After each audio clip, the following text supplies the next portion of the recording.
Banking వ్యవస్థలో online సౌకర్యం వచ్చిన తర్వాత లావాదేవీలు సులువయ్యాయి. అదే సమయంలో మోసాలు కూడా పెరిగిపోయాయి. ఏమాత్రం అజాగ్రత్తగా ఉన్నా అది సైబర్ నేరగాళ్లకు వరమవుతోంది. వెంటనే ఖాతాల్లోని సొమ్మును కేటుగాళ్లు ఖాళీ చేస్తున్నారు.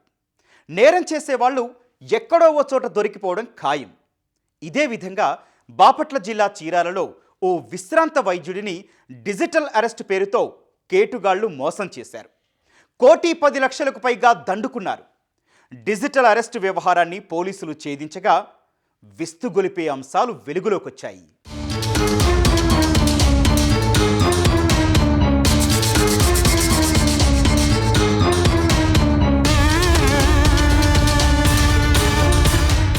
బాపట్ల జిల్లా చీరాలకు చెందిన విశ్రాంత వైద్యుడికి ఇటీవల ఓ ఫోన్ కాల్ వచ్చింది. ఎన్ఫోర్స్మెంట్ డైరెక్టరేట్ నుంచి మాట్లాడుతున్నామని అవతలి వాళ్లు చెప్పారు. మనీ లాండరింగ్ నేరానికి పాల్పడ్డావని, డిజిటల్ అరెస్టు చేశామని విశ్రాంతి వైద్యుడికి తెలిపారు. మీ వద్ద ఉన్న డబ్బు పంపిస్తే లెక్కలు తేల్చి తిరిగి పంపిస్తామన్నారు.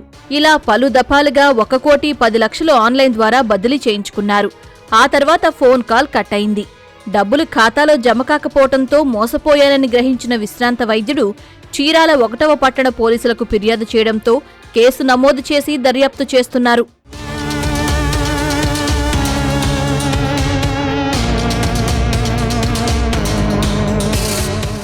సో 9th సెప్టెంబర్ నుంచి 17th సెప్టెంబర్ వరకు సుమారు ఈ 10 రోజుల పాటు ఈ బాధితుడిని ముగ్గురు సైబర్ నేరగాళ్ళు ఈ ఇంపర్సనేషన్ పేరిట వాళ్ళని మోసం చేసి ఈ అమౌంట్స్ని ట్రాన్స్ఫర్ చేయడం జరిగింది. 17th లాస్ట్ కాంటాక్ట్లో మీకు క్లీన్ చిట్ ఇవ్వడం జరిగింది. మీ అమౌంట్స్ ఫ్యూ అవర్స్లో మీకు క్రెడిట్ అవుతాయి. మీరు లోకల్ పోలీస్ని కాంటాక్ట్ అయ్యి వాళ్ళని కన్సల్ట్ అయితే మీకు ఆ క్లీన్ చిట్ రికార్డ్ డేటా మీకు ఇవ్వడం జరుగుతుంది, సర్టిఫికేషన్ ఇవ్వడం జరుగుతుందని చెప్పి లాస్ట్ కాంటాక్ట్ చేసి డిస్కనెక్ట్ అవ్వడం జరుగుతుంది. ఈ 9-10 రోజుల పాటు ప్రతిరోజు కూడా ఈ సైబర్ నేరగాళ్ళు ఆ బాధితుని అతని కుటుంబంతో మాట్లాడుతూ అన్ని విషయాలు కనుక్కుంటూ వీళ్ళేమన్నా ఈ విషయాలని వాళ్ళ యొక్క స్నేహితులకు కానీ, ఫ్యామిలీ మెంబర్స్ కానీ, నైబర్స్ కానీ కమ్యూనికేట్ చేస్తున్నారా, పోలీస్ అఫీషియల్స్కి ఏమైనా లోకల్ పోలీసులు కానీ ఇతర అఫీషియల్స్ ఏమైనా అప్రోచ్ అవుతున్నారు లాంటి వాచ్ పెట్టడం జరిగింది కంటిన్యూస్గా. విశ్రాంత వైద్యుడి ఫిర్యాదుపై విచారణ చేపట్టిన బాపట్ల జిల్లా ప్రత్యేక బృందాలు కర్ణాటక పోలీసుల సహకారంతో ఇద్దరిని అరెస్టు చేశారు. ఈ వ్యవహారంపై లోతైన విచారణ చేపట్టగా ఆసక్తికర అంశాలు వెలుగులోకొచ్చాయి. డిజిటల్ అరెస్టుల వ్యవహారంలో ప్రధాన నిందితుడు విదేశాల్లో ఉండి నెట్వర్క్ ఆపరేట్ చేస్తున్నట్లు గుర్తించారు. అతనికి అనుబంధంగా కర్ణాటక, తమిళనాడు నుంచి కొన్ని ముఠాలు పనిచేస్తున్నాయి.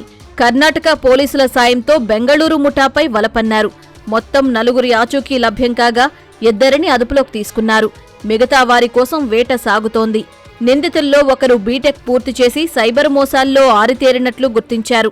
ఫస్ట్ ట్రాక్ అండ్ చేస్తూ దాన్ని ఇమీడియట్గా కర్ణాటక, తమిళనాడు రాష్ట్రాలకి టీమ్స్ని పంపి కర్ణాటక రాష్ట్రంలో ఈ క్రైమ్లో ఇన్వాల్వ్ అయినటువంటి 2 క్రిమినల్స్ని ట్రేస్ చేసి లోకల్ పోలీస్ సహాయంతో ఇమ్మీడియట్గా వాళ్ళని మా కస్టడీలోకి తీసుకురావడం జరిగింది. వాళ్ళని ఇన్వెస్టిగేషన్ చేసి దర్యాప్తు చేసిన తర్వాత వాళ్ళ యొక్క నేరంలో ఇన్వాల్వ్ అయినటువంటి మొత్తం అంశాలన్నింటినీ పరిశీలించి ఫర్దర్గా ఇందులో ఇన్వాల్వ్ అయినటువంటి నెక్స్ట్ లెవెల్ అక్యూజ్డ్ అందరినీ కూడా ఐడెంటిఫికేషన్ ప్రాసెస్ జరుగుతుంది. ఈ ఇతర నిందితుల్ని ఆ నేరానికి పాల్పడినటువంటి ఇన్వాల్వ్మెంట్లో ఏవైతే యూజ్ చేశారో ఆ ఎలక్ట్రానిక్ డివైజెస్ని ప్లస్ 2,52,000 రూపాయల క్యాష్ని సీజర్ చేయడం జరిగింది. అనదర్ టీమ్ తమిళనాడులో ఫ్యూ మోర్ అక్యూరీ కోసం వర్కౌట్ చేస్తున్నారు. ఎర్రచందనం స్మగ్లింగ్, తరలింపు తరహాలోనే డిజిటల్ అరెస్టు ముఠా పనిచేస్తున్నట్లు పోలీసుల విచారణలో వెల్లడైంది. చెట్లు ఒక ముఠా నరికితే మరో ముఠా వాటిని డ్రెస్సింగ్ చేసి రవాణాకు అనుకూలంగా మారుస్తుంది. ఇంకో ముఠా ద్వారా సరుకు బయటకు తరలి వెళుతుంది. ఎర్రచందనాన్ని సేకరించి విదేశాలకు పంపించే బృందం మరొకటి ఉంటుంది. ఇలా ఎక్కడికక్కడ పని విభజన చేసుకుంటారు. అదే తరహాలోనే సైబర్ నేరగాళ్ల నెట్వర్క్ పనిచేస్తోంది. ఫోన్ చేసి భయపెట్టేది ఒక బృందమైతే వివరాలు సేకరించాక నగదు తీసుకోవడం, వేరే ఖాతాలకు బదిలీ చేసే పని మరో బృందం చేపడుతుంది. ఆ ఖాతాల్లోని సొమ్మును చిన్న మొత్తాల రూపంలో ఇతర ఖాతాలకు బదలాయించేందుకు మరో బృందం పనిచేస్తోంది. ఇలా పెద్ద నెట్వర్క్ పనిచేస్తున్నట్లు పోలీసులు చెబుతున్నారు.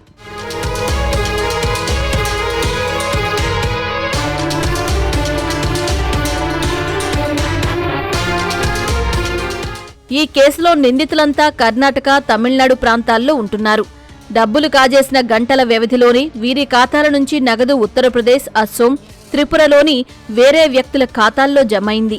మొత్తం 20 బ్యాంకుల ద్వారా 77 ఖాతాలకు సొమ్ము బదలాయించినట్లు గుర్తించారు.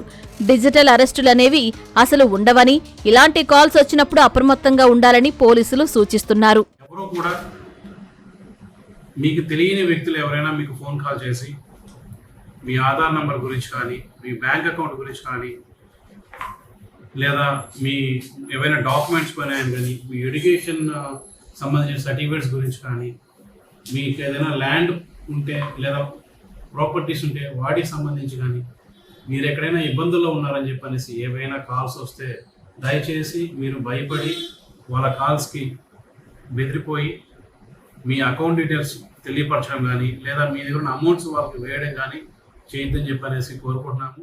కేసును దర్యాప్తు చేస్తున్న ప్రత్యేక బృందాలు అసలు వ్యక్తుల గుట్టు రట్టు చేయడంపై పనిచేస్తున్నాయి. బ్యాంకు లావాదేవీల విశ్లేషణ, కాల్ నమూనాల మ్యాపింగ్, టవర్ డంప్ విశ్లేషణ, ఇలా అనేక సాంకేతిక అంశాలను పోలీసులు సేకరిస్తున్నారు. ఈ ముఠా లింకులు తమిళనాడు వరకు ఉండటంతో మరో బృందం ప్రస్తుతం అక్కడ జల్లెడ పడుతోంది. చాలా మంది నిరక్షరాస్యులతో పాటు విశ్రాంత ఉద్యోగులు ఈ ముఠా బారిన పడి మోసపోయినట్లు పోలీసులు చెబుతున్నారు.